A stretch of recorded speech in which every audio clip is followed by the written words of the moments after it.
E aí, turma, tudo certo? Hoje eu vou fazer o resumo desse livro aqui, que é um livro que eu tinha muita vontade de ler, que se chama Políticas do Design, um guia não tão global de comunicação visual, de Ruben Pater. E ele é um livro da editora Ubu, que é uma editora que tem vários livros sobre design. E eles traduziram esse livro recentemente para o português. E é um livro bem bacana que mostra que o design ele é político, independente se você quer ou não falar de política. Porque quando a gente fala sobre tipografia, sobre cor, sobre forma, inevitavelmente a gente está sendo político. Vou mostrar para vocês um pouquinho desse livro. Bora lá para o resumo. Bom, então o livro foi escrito por esse cara aqui que se chama Ruben Pater. E o Ruben Pater, ele é holandês e ele é formado em design, tudo lá na Holanda, em Breda, depois Amsterdã, fez o mestrado em Amsterdã e dá aula de pós-graduação em Haia, duas cidades lá da Holanda. Dá bastante de bicicleta, provavelmente. Mas o mais interessante dentro do currículo dele é a questão ativista.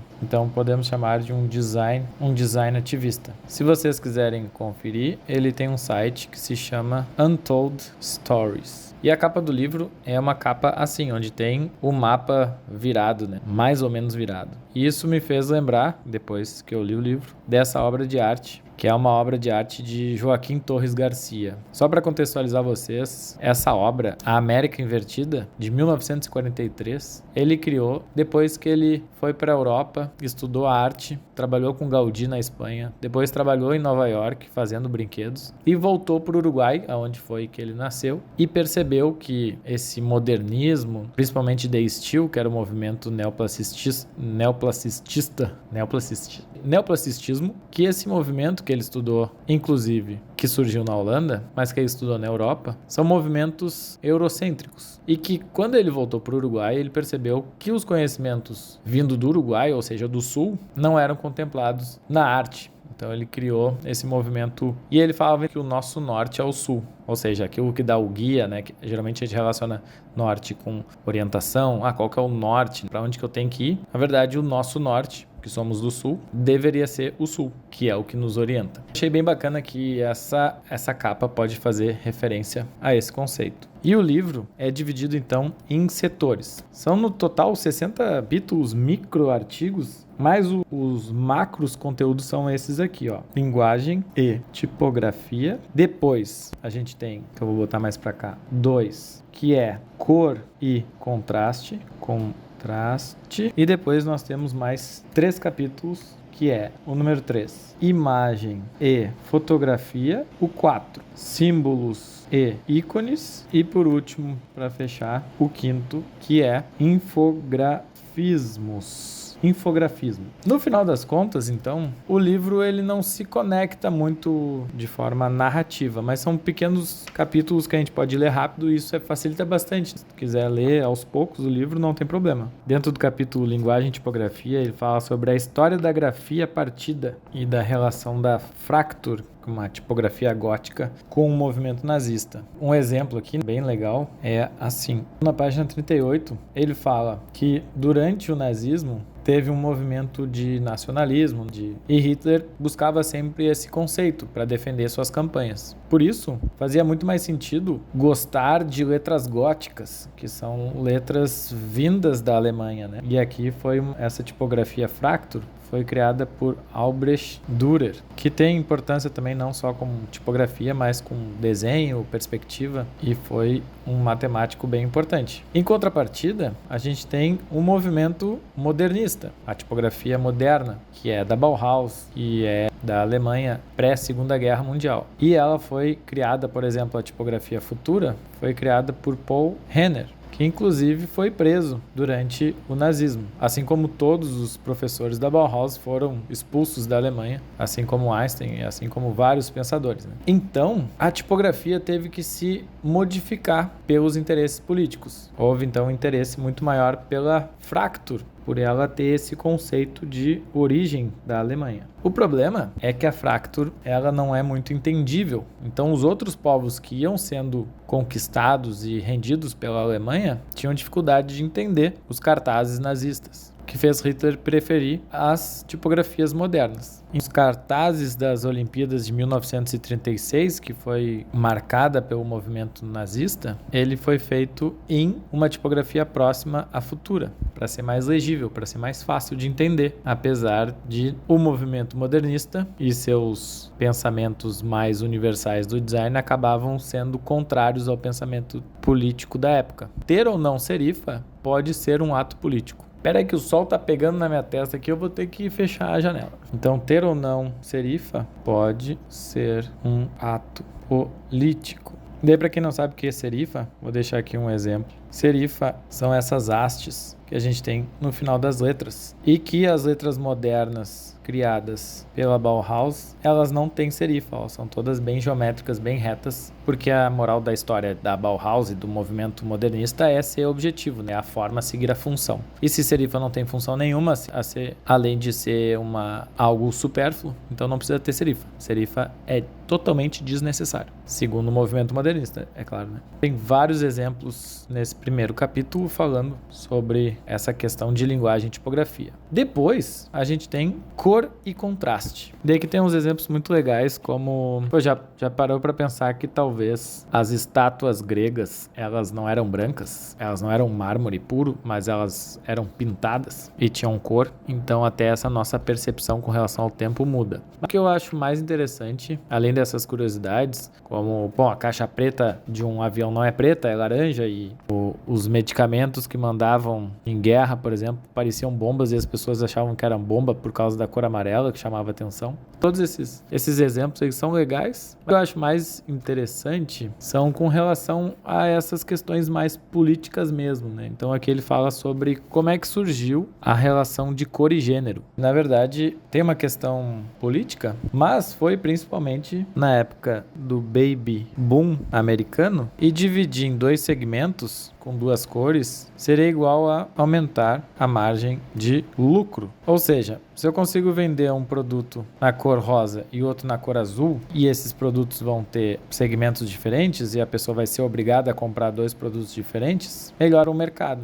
Nos Estados Unidos eles acabaram fazendo isso, criando dois segmentos, segmento feminino, masculino, né? Meninas e meninos, e a segmentação por cor ajudaria muito nas vendas. E isso perpetua até hoje. E o autor traz, então, para vocês verem depois na internet, as fotografias de Jong-mi Yoon, onde ele fez daí várias fotos mostrando os produtos que as crianças tinham e as cores que tinham esses produtos. Bem interessante. Então eu acho bem legal essas questões culturais das cores e dos contrastes, que aqui ele traz esse exemplo. Depois a gente tem então imagem e fotografia. E aqui um dos artigos mais interessantes que eu achei foi o falsa diversidade, que é onde nós como designers ou publicitários, nós precisamos colocar nas campanhas diversidade, né, com fotos de pessoas diversas, mas que na verdade a empresa ou o nosso cliente não é tão diverso assim, e acaba sendo só uma forma de mascarar ou de passar uma imagem equivocada, né? E daí eu acho que talvez seja o ponto mais crítico, mais difícil dentro da área do design. Eu, por exemplo, dentro de ilustração já fiz vários trabalhos de campanha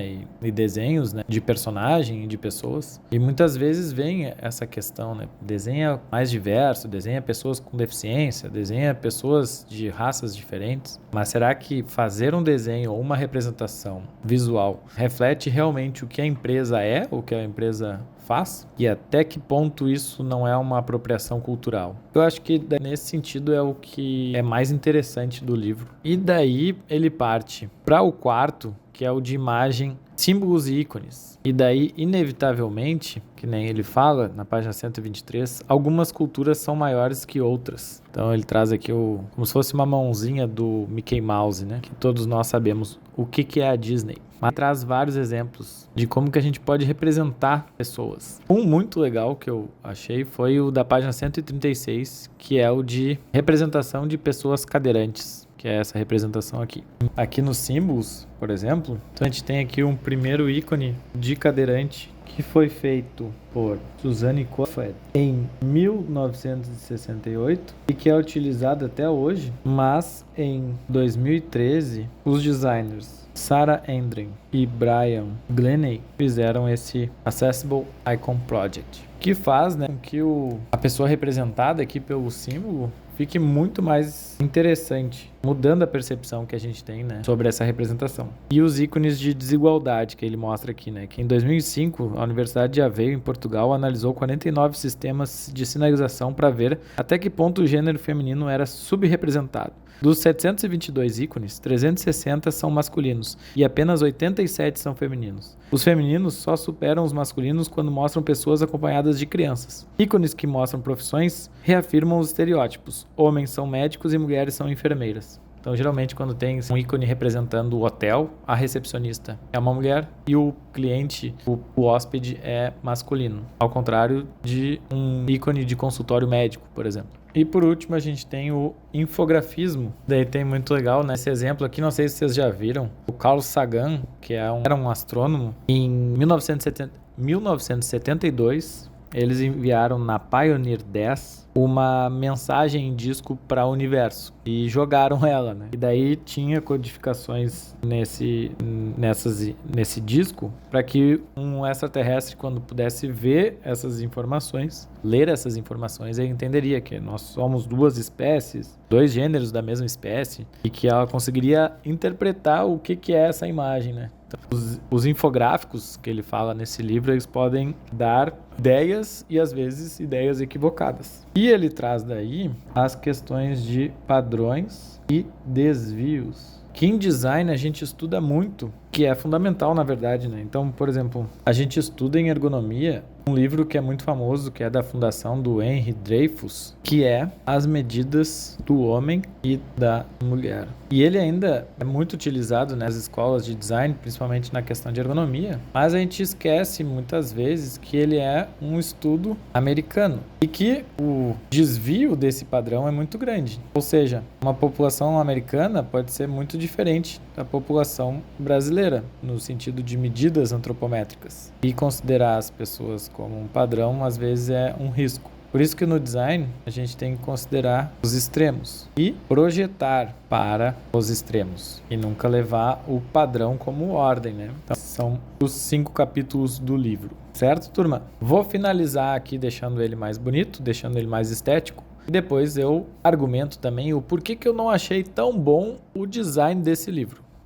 Feito. Então esse aqui é o resumo, pessoal, completo do livro Políticas do Design, de Rubens Pater. Só vou finalizar aqui escrevendo que eu fiz esse resumo visual criado pelo professor Stefan von der Heide. Beleza. E esse é o resumo completo, ilustrado, colorido. A única coisa que eu achei que poderia ser melhor no livro é com relação ao acabamento, porque a capa dele não é uma capa dura e a gramatura ela é bem fina. Acaba que o livro ele se dobra muito e por ser uma lombada quadrada colada, que é esse tipo, né, onde a gente não tem costura, e por ser o texto sem muita margem, acaba com que para eu conseguir ler o livro, eu tenho que abrir ele muito. E abrindo muito o livro, ele acaba ficando assim, muito aberto. E ele não volta para a posição. Então, essa é a única coisa do livro, que é um livro daí mais de bolso, assim, né? Um livro que tem que considerar que ele não vai resistir tantas leituras,